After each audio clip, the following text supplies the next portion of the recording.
Assalamualaikum warahmatullahi wabarakatuh. Baiklah mahasiswa sekalian, pada kesempatan ini saya akan menyampaikan materi terkait mengenai pendidikan asli Indonesia, yang bahkan umur pendidikan ini jauh lebih tua dibandingkan pendidikan nasional, bahkan lebih tua dibandingkan sejarah berdirinya bangsa ini. Di Indonesia, sebelum barangkali hari ini kita mengenal pendidikan nasional, setara barangkali sekolah dasar, sekolah menengah pertama, SMA, perguruan tinggi, ataupun beberapa lembaga pendidikan di bawah naungan Kementerian Agama, madrasah, ibtidaiyah, sanawiyah, aliyah, ma'had ali. Jauh sebelum itu Indonesia miliki pendidikan asli, indigenous asli pendidikan Indonesia. Pendidikan asli Indonesia pada masa awal ini terbagi tiga. Jadi terbagi tiga. Yang pertama di Aceh. Ini Aceh kan sudah tak asing ya. Bagaimana Aceh ini menjadi katakanlah serambi Mekah. Jadi pusat peradaban Islam kalau di Indonesianya Aceh. Di Aceh ini kita mengenal ada Meunasa, ada Rangkang, ada Dayak.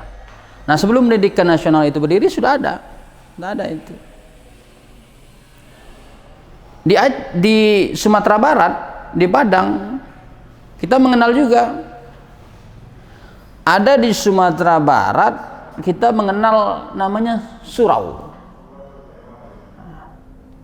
Apa yang menarik dari surau ini, maksud sekalian? Jadi di Sumatera Barat, di Padang itu, karena garis keturunannya adalah matrilineal dari ibu, jadi ada tradisi anak laki-laki kalau dia sudah mulai dewasa, kalau laki-laki ini katakanlah masa kita barangkali sudah mumayyiz, membedakan yang baik dan yang buruk, mereka merantau keluar dari rumah. Nah, dalam perjalanan merantau ini, karena laki-laki para bujangnya keluar semua, berkumpul barangkali ya bisa kita sebut dengan sebuah pondok, sebuah tempat ya kira-kira mirip pos ronda di persimpangan. Berkumpul para pemuda itu belajar di sana, dicari di antara mereka yang paham ilmu agama atau memiliki beberapa bidang spesifikasi keilmuan, saling belajar, bertukar ilmu, barangkali ya bisa kita sebut dengan peer teaching, tutor sebaya. Nah, ini akhirnya menjadi sebuah lembaga pendidikan, dinamakanlah surau. Terus berlangsung. Di Jawa, nah ini yang di Jawa. Di Jawa kita mengenal dengan pesantren, pondok pesantren. Nah, ini juga pendidikan asli Indonesia. Pondok pesantren dari beberapa ahli, beberapa pendapat, ada yang mengatakan dari kata satiri. Jadi tempat katakanlah belajarnya orang-orang Hindu, tempat kemudian tidak dipakai, kemudian digunakan oleh umat Islam kemudian untuk belajar, kemudian belajar agama, berdiri sampai hari ini. Nah, dari tiga pendidikan asli Indonesia, di Aceh ada Dayak, Meunasa, Rangkang, di Sumatera Barat ada surau, dan di Jawa sendiri ada pondok pesantren atau pesantren. Ada sebuah pertanyaan besar yang menarik sekalian. Apa itu? Hari ini mana pendidikan yang lain yang berdiri hanya ada pondok pesantren? Hari ini yang mampu berdiri, yang mampu mempertahankan eksistensinya adalah pondok pesantren. Nah, apa rahasia pondok pesantren ini? Oh, ternyata pondok pesantren ini memiliki budaya yang luar biasa. Kalau kita bandingkan dengan pendidikan-pendidikan yang ada pada hari ini, orang dulu kalau belajar di pondok pesantren, itu tidak mengharapkan ijazah.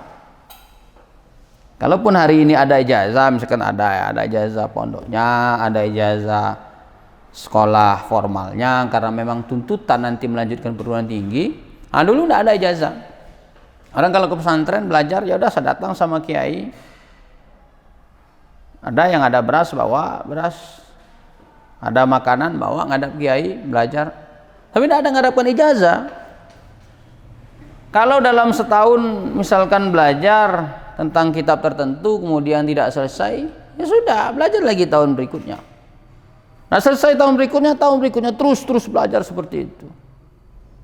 Sampai ilmunya benar-benar ya komprehensif. Bahkan bagaimana kita melihat para ulama, para wali mengajarkan, ya kalau selain dia paham, kemudian dia bisa mengamalkan. Ketika sudah bisa mengamalkan itu, nah baru dia ganti pelajaran lagi. Ini di pesantren. Jadi karena orang belajar tidak mengharapkan ijazah, tapi ingin bertumbuhnya ilmu pengetahuan, dalamnya ilmu pengetahuan, eksistensinya terjaga sampai hari ini. Kemudian ada tradisi berdikari. Jadi orang belajar di pondok pesantren, belajar dengan kiai, sudah dapat ilmu, nanti dia mendirikan pesantren-pesantren tempat lain, hingga tersebarlah sampai hari ini ya yang jumlah pondok pesantren tidak terhitung lagi, apalagi di daerah Jawa, bahkan ada setiap desa, bahkan kecamatan sampai puluhan pondok pesantren. Mahasiswa sekalian, nah sekarang apa itu pesantren? Yang barangkali sebagai basis pendidikan asli di Indonesia, ini genus pendidikan di Indonesia. Pesantren ini memiliki beberapa syarat. Yang pertama, harus ada kiai. Jadi tidak ada pesantren itu yang tidak punya kiai. Walaupun di beberapa panggilan, ya barangkali tiap daerah beda-beda gitu ya. Ada barangkali mungkin kalau mahasiswa ada yang dari Padang, Pak kami manggilnya Buya, ya tidak masalah. Ini kan soal identitas.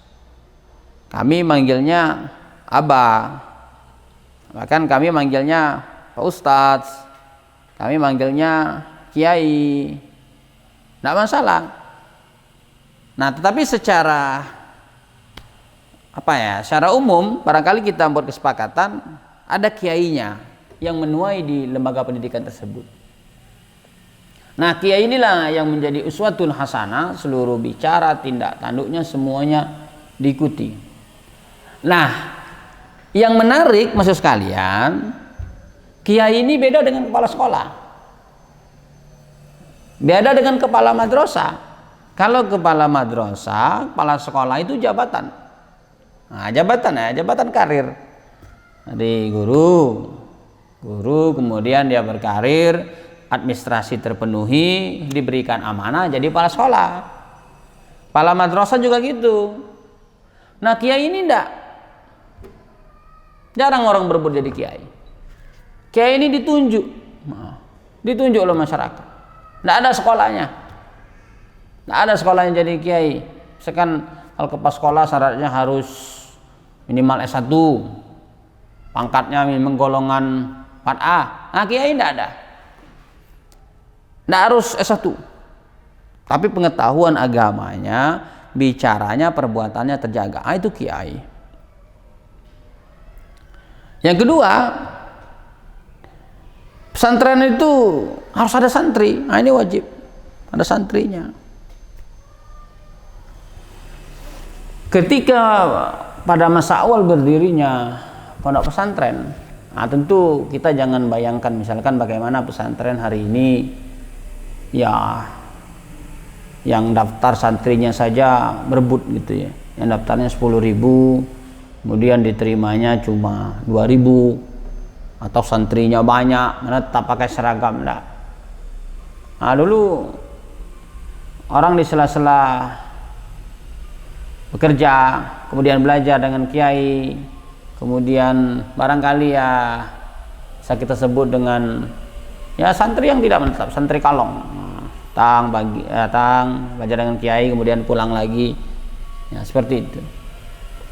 Nah, tapi kualitasnya karena memang ingin belajar ikhlas, ingin belajar agama secara mendalam, maka ini benar-benar miliki ya jiwa santri, panca jiwa santri yang kita kenal itu. Kemudian ada asrama. Nah, walaupun asramanya barangkali di awal itu tidak seperti sekarang ya, gedungnya bertingkat mewah, bahkan ada AC-nya, kemudian ruangan tata rapi. Ya dulu yang penting ada tempat lah, penting belajar. Nah, cuma kita sepakat saja namanya asrama. Kemudian ada pembelajaran kitabnya.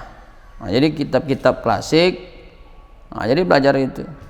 Makanya dulu kalau tanya ini belajar kitab sama siapa? Oh, sama kiai itu, kiai itu, kiai itu. Misalkan sama Kiai Hasyim Asy'ari, Kiai Maimun Zubair, seperti itu terus. Dan yang menjadi vital, yang menjadi penting adalah masjid. Nah, jadi masjid ini menjadi indikator penting. Keberadaan masjid ini menjadi indikator sebuah pesantren. Tidak ada pesantren yang tidak ada masjid.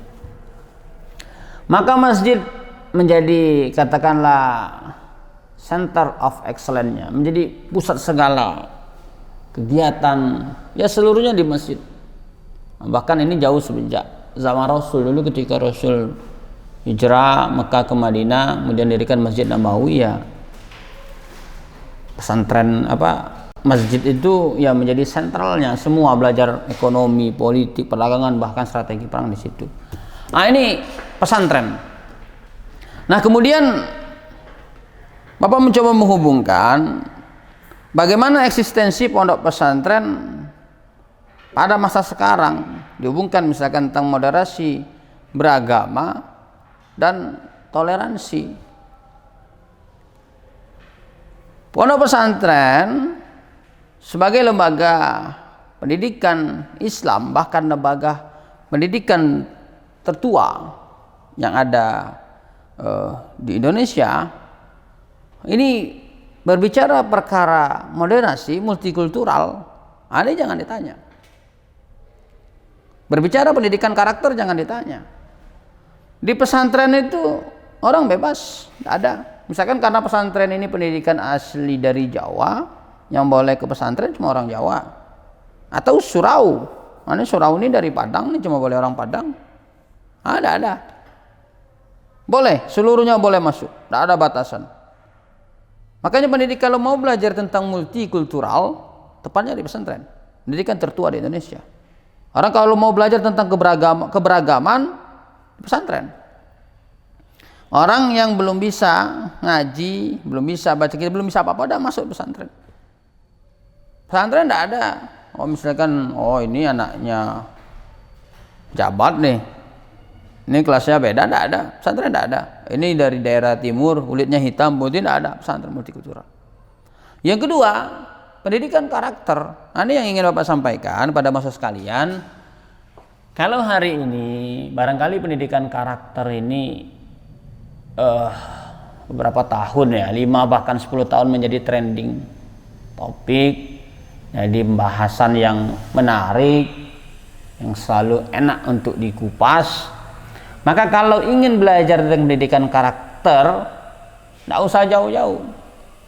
Tidak harus selalu mengacu pada pendidikan barat, pada buku-buku yang diterbitkan dari negara barat. Kalau mau belajar pendidikan karakter, belajarnya di pondok pesantren.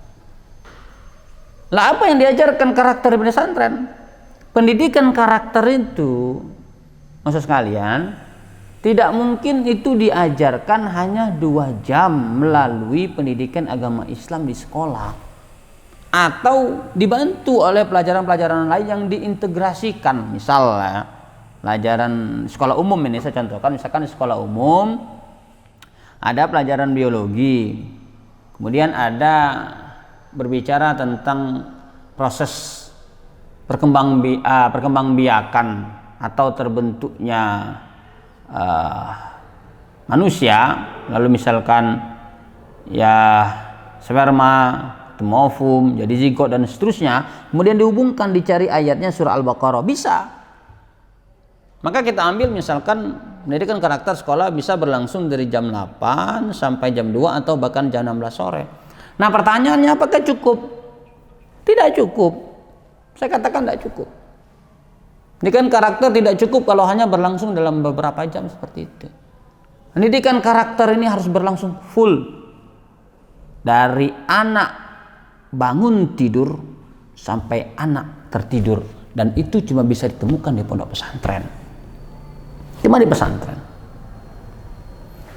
Bagaimana para ustadz, para lurah pondok, para kiai yang mereka membuat kurikulum semua tertata rapi, disiplinnya terjaga, bagaimana jam tidur malamnya jam sekian, tengah malam harus bangun lagi sholat, kemudian sebelum subuh sudah lari ke masjid, kemudian siap lagi.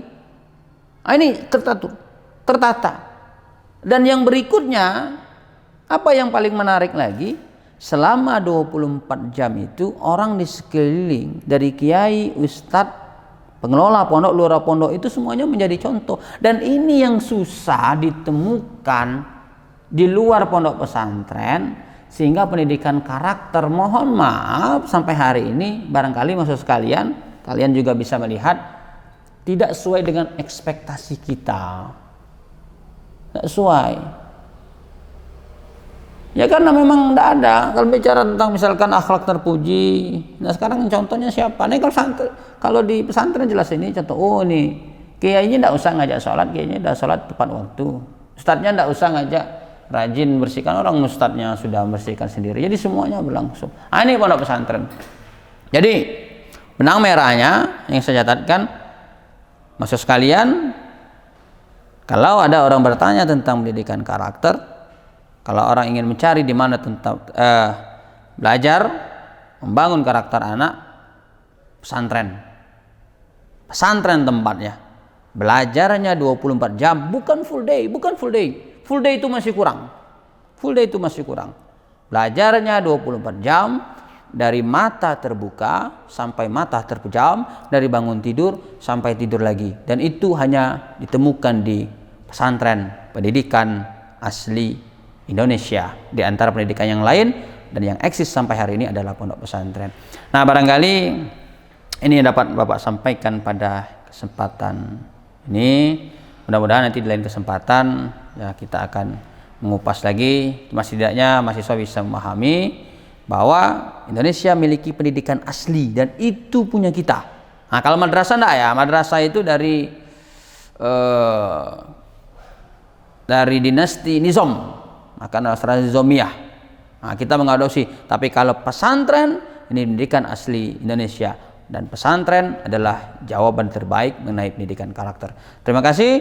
Wallahul muwaffiq ila aqwamit thoriq. Assalamualaikum warahmatullahi wabarakatuh.